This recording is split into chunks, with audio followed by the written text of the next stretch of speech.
Hey guys, my name is Ryan and welcome to Overwatch Central, and have I got the video for you. There's been a huge amount of PTR changes for once in a while. Me and Misko actually talked about this recently. What I mean by that is usually on the PTR you only see like one change or two changes.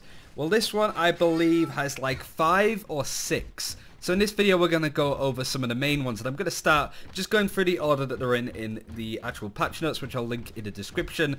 But I wanted to explain some of the changes a little bit more. The first one, Divas missiles now do less damage. They used to do 6 and now they do 4. And it just means that this combination of like throwing the missiles in and just throwing in a lot of damage isn't as strong as it used to be. Apologies if that was a little bit loud, but it may seem that not like much, like reducing it from 6 damage per missile, so each one of these does 2 damage less than it used to.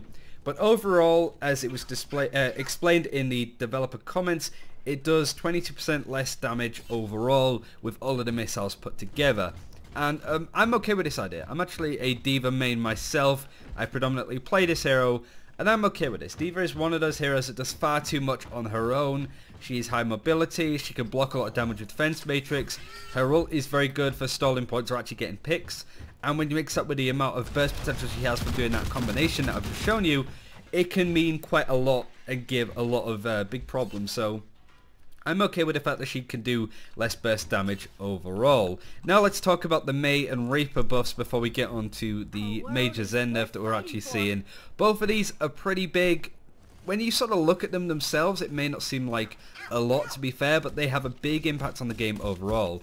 This change, if I can actually nudge this training bot back to where it usually goes, I don't think I can. Your endothermic blaster, which usually would freeze one target and wouldn't go through them, now it goes through them, and now you can freeze 2 enemies at once, or more enemies at once. Basically, it's a bit more of an AoE ability, and I guess one of the main key features of it is if you're freezing, say, a target, say if I'm wanting to pick on this bot, and this bot that's coming through on the right decides to stand in front, they can actually block the freeze. Well, now they can't. I can actually freeze 2 targets at once, as I'm showing you here. Freeze through one, making sure they get the other. I'm okay with this as it looks, but this might be a little bit obnoxious to deal with. We're already seeing Reaper being used a lot more in comparison. May, of course, been used a little bit more in the pro scene as well. A few of the pros saying that like they enjoyed the strategy that they saw, but they don't want it to go that way with it being too obnoxious. And of course you have the Brigitte being added into the game soon as well. So when you add these 3 together, we're going to see much more death bally compositions, and I feel that this might be more annoying to deal with, but I quite like the idea. I'd like to see more Mei buffs in future, so for me that's pretty good. Right, let's go over Reaper, who is also the one that's seeking a buff. One of the main things, Ray form is now 25% quicker, move a lot faster, and you can also cancel it, which is one of the main features. If I show you again, I also want to show one of the key things with Death Blossom, if I can, in a second. It's not major, not compared to this, but being able to cancel out Ray form is pretty big, and considering it also reloads your guns as well. Just means that you can, if you're throwing in a ton of damage and you have it off cooldown, you can be there blasting through targets. Oh, there's more targets, just instantly do that, back to 8 shots in your gun. So I think for that, that's a very good change, but it also just gives you a little bit more control, and I'd say it's more of a quality of life, but the movement speed increase from 25% to 50% whilst in Ray form is just a flat out buff. You can move around the map a lot quicker, which is one of Reaper's big problems. But again, what of it if I take 2 shots with my rifle, if I'm actually low on armor, I decide to Death Blossom, look on the bottom right, and they'll full of ammo again. So this just enables Reaper to put out a ton more damage. So this is a pretty major buff as well in the areas that he's strongest in anyway. So again, I'm quite happy with this one. I don't think it's going to be too difficult to go into, but of course I am a tank player. I might just get really annoyed as I do with this hero. And sort of second to last, I believe it is, would be Moira. Moira doesn't actually get a buff on Nev really in any case. What it is basically the transparency of her beams, especially on a biotic grasp. So it's pretty thick there, as you're seeing, thick with 2 C's, but as I get closer, it starts to fade away and basically makes it less obnoxious to watch. I would say that Coalescence is one of the most horrible ults to look at when you're watching the Overwatch League, contenders, in your own games, just because it's more of a problem to your enemy team, because you're literally blocking their sight. They can't see anything that's happening. It might be a while before I actually get Coalescence, but you can sort of see how it's much less visual clutter overall, and I think because of that, it's just a nice quality of life change. I wouldn't say it's a buff or a nerf.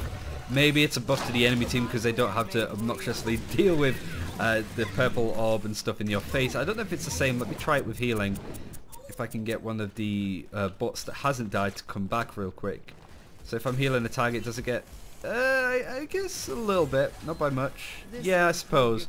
It just looks like less cluttery overall. But again, if I'm really close to a target, it doesn't... I guess it's tough to show actually. Yeah, the transparency goes when you're like right in the face of the target, meaning that you can see a little bit more.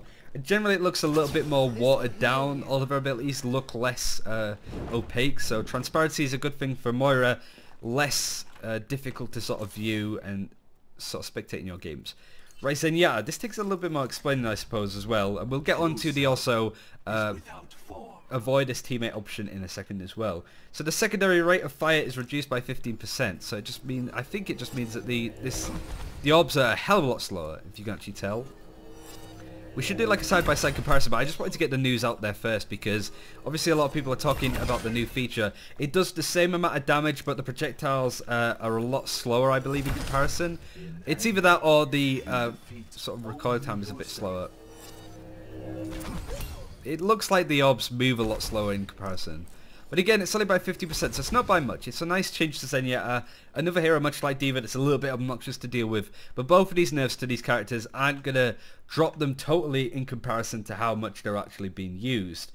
And actually another thing as well, apparently, is if you double-click a hero, you don't need to press H, continue to pick a new hero. You can just double-click them.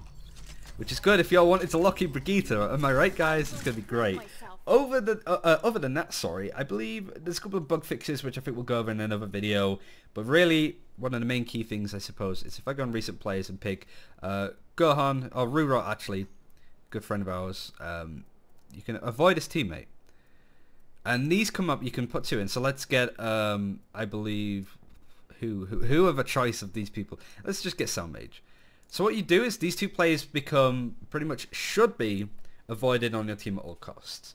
So if you've got a guy that's been in a few of your games already that's very toxic and stuff, you add them to this list. They stay on this like blacklist for 7 days in total. And if you want to add somebody else onto it, you won't be able to do that. So you need to go into these, remove them as avoid teammate and add some other people in. This is a good system. XQC already pointed out that it can be exploited by stream snipers because what they would basically do is put XQC as the avoid as teammate and then constantly queue into him instead of playing against him.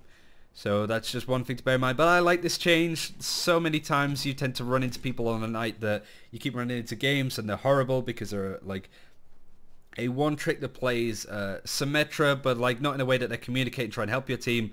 They're very much trying to troll you and, you know, make your life a living hell, basically. Not saying that all Symmetra mains are like that or one tricks, but you know the kind of people I'm talking about. They don't even need to be that. Just some guy that aggressively switches onto Torb on attack because things aren't going his way and he's starting to spit his dummy out. We all know this kind of players. This is just great of going, I wanted to play a few more games tonight, but I want to stop avoiding into this guy. I'm just going to add Mama Mercy, who is obviously this person, to this list. So some cool stuff there. But there's also a new thing as well. If I go to report airstrike, there's actually been a rewording of bad gameplay or like, yeah, bad teammate, and the other option I believe was griefing now comes onto gameplay sabotaging. So actively harassing or disputing your own team for the use of game mechanics or player actions, placing Symmetra turret over an exit, cliff edge, intentionally allowing yourself to be eliminated, so feeding, simply making a mistake, playing poorly, or unwillingness to switch heroes. That's interesting.